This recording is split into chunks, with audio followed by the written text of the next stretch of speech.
자, 여러분 안녕하세요. 자, 오늘부터 같이 무역영어에 대해서 여러분들하고 공부를 하게 될 이기영 관세사입니다. 무역영어 자격증 시험은 무역과 관련되어서 우리나라에 있는 자격증 중에 가장 퀄리티가 높은 자격증입니다. 그 실제 우리 무역업체에서도 무역영어와 관련되어지는 라이센스를 가지고 있는 경우에는 취업과 관련된 데서 여러분들에게 상당히 많은 도움이 되기 때문에 그래서 여러분들이 지금 여기에 모여서 이 강좌를 듣고 계시리라고 생각됩니다. 그리고 전공자가 아니면 좀 어렵지 않은가라는 생각을 많이 할 수 있는데 사실 전공자이든 비전공자이든 거의 비슷하다고 보시면 됩니다. 우리가 전공에서 배우는 부분하고 실제 자격증에서 다루는 부분 좀 차이가 있죠. 실제 무역영어와 관련되어지는 부분에서는 영어 부분들이 실제 일반적인 토익과 관련되어지는 그 굉장히 난해한 부분에 대한 내용들도 많이 다루고 있기 때문에 오히려 영어와 관련되어서 그 공부를 많이 하신 분들이 그 무역 실무에 대해서 조금만 더 공부를 하시게 되면은 오히려 쉽게 더 취득할 수 있는 자격증이 무역영어 자격증이라고 볼 수 있습니다. 그래서 우리가 다른 말로 이제 비즈니스 잉글리시라고 얘기도 하죠. 예. 그런데 대부분의 경우에는 이제 영어를 위주로 하기 때문에 대부분이 아예 토익과 관련되어서 모든 게 다 영어화 되어서 영어로 문제가 나오는 걸로 잘못 알고 계시는 분들인데 그렇지는 않습니다. 아무리 영어를 잘한다 할지라도 무역하고 관련되어지는 부분에서 실제 실무적인 내용을 모른다면 이 시험을 치기가 굉장히 어렵다고 볼 수 있습니다. 그리고 무역에 사용되는 영어는 일반 영어에 사용되는 것과 좀 다르게 특수하게 이제 관례적인 표현들도 상당히 많이 있습니다. 그래서 일반적인 내용으로 영어 내용으로 번역을 하셨다가는 전혀 다른 내용의 그 영어 번역이 나올 수도 있습니다. 그래서 여러분들께서 공부를 하실 때 영어를 잘 하시는 분들은 오히려 이제 실무 쪽에서 과락이 발생할 가능성이 있어요. 특히 1급 같은 경우에는 과락이라는, 과목별 과락이라는 장벽이 놓여져 있기 때문에 여러분들께서 이 과락이 나지 않도록 모든 부분에서 최선을 다해서 꼼꼼하게 내용을 체크를 하셔야 됩니다. 반면에 전공자들 경우에는 실무적 부분에서는 어느 정도 점수를 받을 수는 있어요. 근데 1급 같은 경우에는 요즘 추세가 거의 토익 900점 이상이 되어도 사실은 그 시간이 부족하기 때문에 그 실제 문제를 다 못 보는 경우도 많이 발생을 하게 됩니다. 그래서 전공자의 경우에는 토익 공부와 같이 병행을 하셔가지고 같이 영어도 좀 공부를 하셔야 되고 오히려 영어를 잘하시는 부분은 이제 새로운 무역과 관련되어지는 실무 분야에 대해서도 여러분들이 그 내용을 충실하게 보셔야 돼요. 근데 결론적으로 말씀드리면은 실무와 관련되어지는 부분을 영어로 바꾼 거기 때문에 무역 실무에 대한 기본적인 배경 지식이 없을 경우에는 사실은 시험 치는 것이 굉장히 어렵다고 볼 수 있습니다. 그리고 무역은 관습이죠, 관습. 국제 상거래라고 우리가 흔히 지칭을 합니다. 그죠? 관습인데, 이 관습하고 관련되어진 부분에 대한 이해도 필요하지만, 더군다나, 이제, 유엔이라든지 이런 국제기구에서 무역과 관련되어진 부분에 대한 국제협약이나 규칙들을 굉장히 많이 만들어 놓고 있습니다.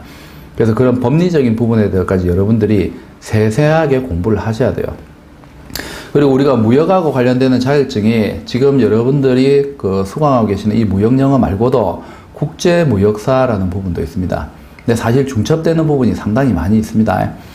이제 국제무역사 같은 경우에는 이제 무역 관련 법규 부분이 실제 우리 무역영어보다는 좀 더 깊고 광범위하게 나오죠. 반면에 이제 무역영어 부분은 국제무역사에서 깊이 있게 다루지 않는 이제 비즈니스 잉글리시 부분을 좀 많이 다루고 있습니다. 그래서 무역영어 공부하시는 분들은 법규 부분만 조금 더 혼자서 또는 다른 자료를 가지고 공부를 하시게 되면 국제무역사까지 동시에 취득을 할 수 있어요.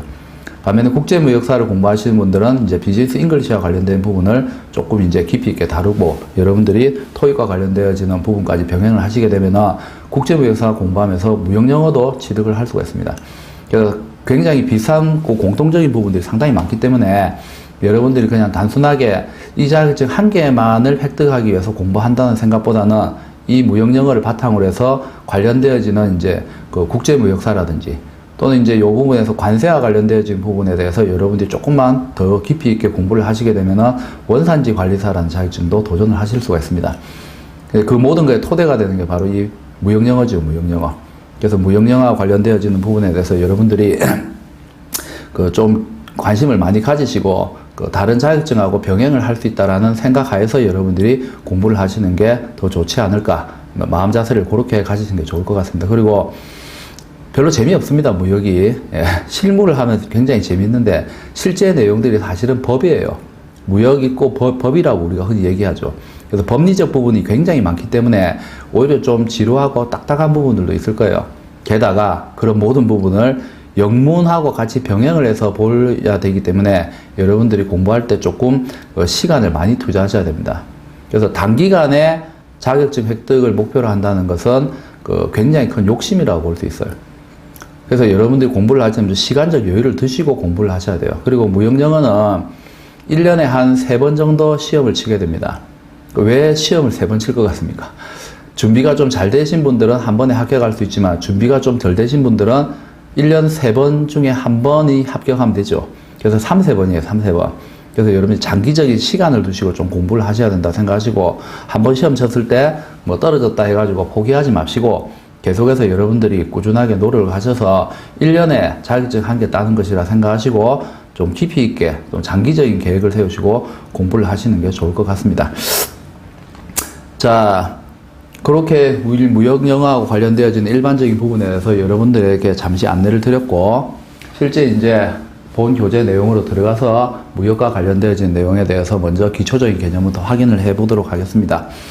자, 그리고 교재를 보시게 되면은 교재 뒤쪽에 무역영어 단어 수고라는 부분이 나와 있을 겁니다, 여러분들. 그 무역영어 단어 수고와 관련되어진 부분들을 여러분들이 좀 노력을 하셔서 공부를 하셔야 돼요. 왜냐하면 중고등학교 다닐 때 또는 토익 공부할 때 여러분들 좋은 강사분 만나서 또는 좋은 선생님 하에서 실제로 여러분들이 쉽게 문법이라든지 또는 독해 기술이나 이런 것도 많이 배우실 수 있어요. 하지만 여러분 스스로 꼭 해야 될 부분이 있죠.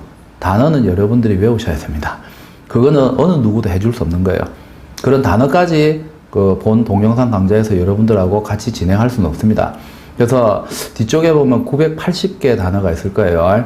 그래서 앞쪽에는 이제 영어에 대해서 한글, 뒤쪽에는 한글에 대해서 영어, 이런 식으로 해서 여러분들이 필수적으로 외워야 되는 무역, 영어, 실무 용어들이 있어요. 그 내용들을 여러분들이 스스로 계속해서 암기를 하셔야 됩니다. 그리고 뒤쪽에 가면은 무역 영어 말고, 영어 단어 수고 말고 무역 실무 용어라는 부분이 있습니다. 그 실무와 관련되어지는 기본적인 용어죠. 이 부분은 실제로 우리가 무역업체에서도 실제 사용하고 있는 용어들이기 때문에 여러분들이 이런 내용은 반드시 암기를 하셔야 됩니다. 이건 여러분 스스로 해주셔야 돼요. 이런 내용이 기본이 되고 본 교재에 들어오셔야 됩니다. 그래서 본 교재만 내 있는 내용만 가지고 시험 치시려고 하면 안 돼요. 그래서 스스로 여러분들이 영어라든지 뒤에 있는 무역 용어라든지 이런 것들은 꾸준하게 암기를 하시면 됩니다. 하루에 50개씩만 여러분들이 외우셔도 얼마 걸리지 않아서 다 외울 수 있어요. 근데 첫날에는 50개 외웁니다. 이제 둘째 날, 셋째 날, 6일, 7일, 일주일, 절대로 다 안 보고 시험장에 들어가게 되죠. 그래 놓고 본인이 영어 단어를 모르기 때문에 영문을 해석 못 한다는 생각을 못 하세요. 그래서 이제 남 탓하기 시작하죠. 남 탓하기.